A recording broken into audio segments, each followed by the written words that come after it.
Ope! Olá pessoal, aqui é o Aguinaldo.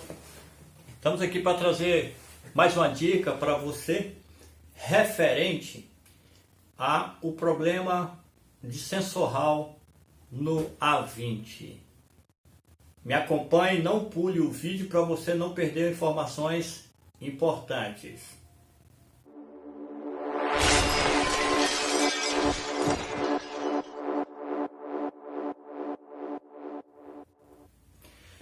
Bem pessoal, antes de iniciarmos aí, mas eu quero pedir para você, colabore com o nosso canal. Você que não é inscrito, vai lá, se inscreve, deixa o seu comentário, deixa lá o seu like ou o seu dislike, né? Ou gostei ou não gostei. E agindo dessa forma você estará colaborando conosco. E também não esqueça de compartilhar nas suas redes sociais os nossos vídeos que estão aqui para assessorar todos vocês. Bem, a falha que estamos comentando.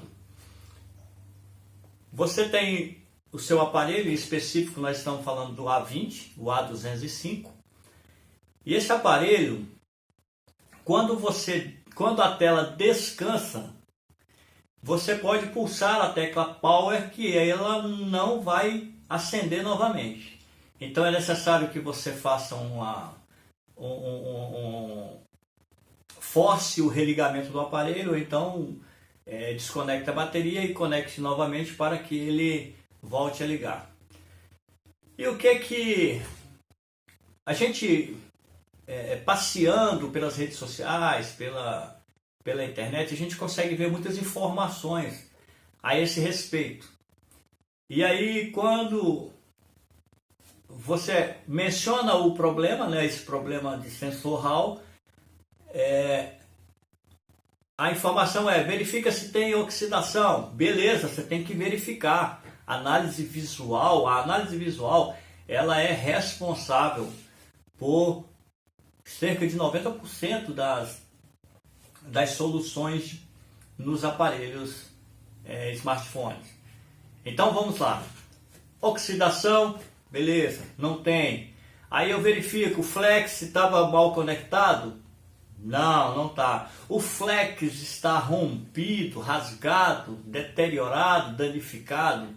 Não. Aí eu vejo, então, troca a subplaca. Trocou? Funciona? Não. Permanece o mesmo problema. Então tá aí o que tem aí nos vídeos na internet. E eu quero passar para vocês como é que foi essa análise. Eu estava conversando em um vídeo com o meu amigo Zete, que é o dono da oficina do celular lá em Igaraçu do Tietê, no estado de São Paulo. E um abraço aí, Zete. E aí o que acontece? Ele já havia pego uma placa, uma subplaca e um flex e testado em uma outra placa principal e o aparelho funcionava perfeitamente. Quando ele trazia esse mesmo flex e essa mesma subplaca para a placa principal do cliente, não funcionava. Então nós fomos, não havia condições, ele já havia trocado flex, já havia trocado subplaca e não funcionava. Aí então nós passamos para análise na placa principal. A placa principal, esse aí que está no vídeo, é o FPC responsável, né, o que recebe as informações da subplaca e dali transmite para a placa principal. Então está aí o FPC, esse botãozinho rosa, né? Ele é a indicação de que aqui é o pino de número 1. Pino de número 1, são vários pinos que tem aqui nesse FPC, tanto aqui como na parte de baixo. Então nós começamos a fazer a análise. Primeira coisa que a gente teria que identificar, esse problema ele é responsável Ele é um problema de sensor Hall. O sensor Hall, ele vem uma informação da subplaca, entra na placa principal através desse FPC, e aí ele vai para algum caminho. Esse caminho é que a gente vai entender. Beleza? Então tá aqui o FPC. Vamos procurar mais. Então tá aqui, ó. Analisando a informação, tá aqui o SOC 6000, né, 6000, que é o responsável, que é o FPC. Aqui é o pino de número 1, Eu estou falando bem pausado, assim, de forma para que possam entender a forma dessa análise. Aí aqui nós temos o pino de número 1, que é aquela parte rosa, né? Aquela bola rosa que tinha lá. Então ela fica na parte de cima da placa. Vamos retornar lá. Aí, ó, aqui a parte de cima da placa. Se eu descer aí, ó, começa os componentes, ok? Então a gente vem e digita HAL. Não é o sensor HAL? Então eu vou na barra de pesquisa e pesquiso HAL. Aqui, ó, HAL. Desse pino aqui, ó, chama o pino da parte de baixo, que aqui é a parte de cima, o pino 1, né? Então aqui é a parte de baixo da placa.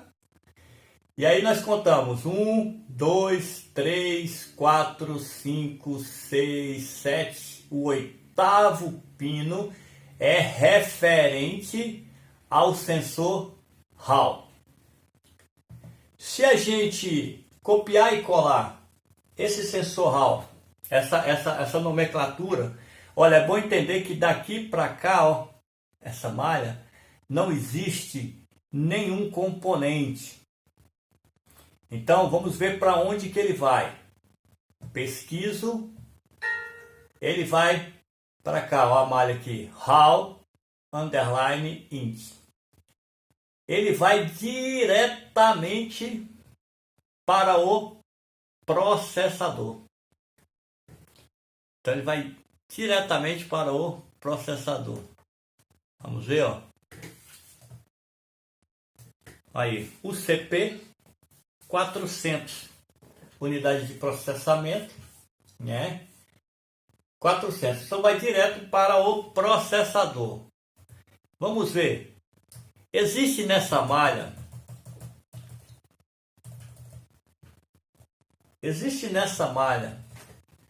algum componente? A gente já viu que do FPC, onde está a malha para o FPC, não tem nenhum componente para que a gente possa fazer alguma aferição. Daqui para o processador, aquela malha vem para o processador e também não tem nenhum outro componente. O que a gente vai fazer em cima disso aí? Então a gente vai ao FPC. Então a gente vai lá no FPC e vamos utilizar a técnica de condução reversa. Então eu falei com o Zete. Zete, vamos verifica qual a referência que tem aí. Como ele tinha uma placa espelho também, então ele viu a referência e falou que a referência estava idêntica à da placa espelho que ele tinha. Então onde que está o problema? Se a gente for analisar essa malha, olha só, está idêntico. Eu fiz a aferição na condução reversa, vi que a referência está dizendo que essa malha, esse pino, está ligado no processador. Então o processador ele não tem não tem solda fria no processador. A malha não está rompida, porque ela está ligada até o processador. Então a falha estaria no processador. Em uma análise rápida, né, em uma observação rápida, a gente fala, processador está ligado e vamos condenar a placa. Só que tudo que vai ao processador tem que ter uma interligação. Existem malhas que necessitam de clock, existem malhas que necessitam de um reset, malhas que necessitam de várias informações, de tensão, de correntes e por aí vai. Tem referência? Tem. O que eu falei com o Zé? Eu falei, Zé, você tá medindo aonde? Ele falou, olha, eu estou medindo na parte de dentro. Deixa eu tentar colocar aqui o FPC na... Aí ele falou bem assim, ó, eu estou medindo aqui na parte de dentro. Isso aqui é como se fosse o pino da base a base lá onde a balde de solda na placa, né? E aqui como se fosse dentro do FPC. Ele falou, ó, eu estou fazendo uma aferição aqui por dentro, colocando o multímetro aqui.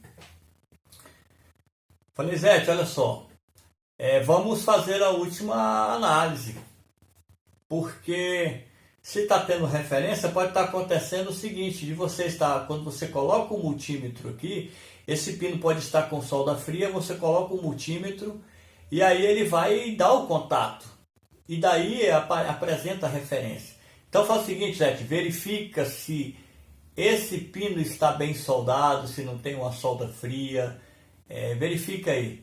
Aí o Zé foi no microscópio e verificou que estava com solda fria.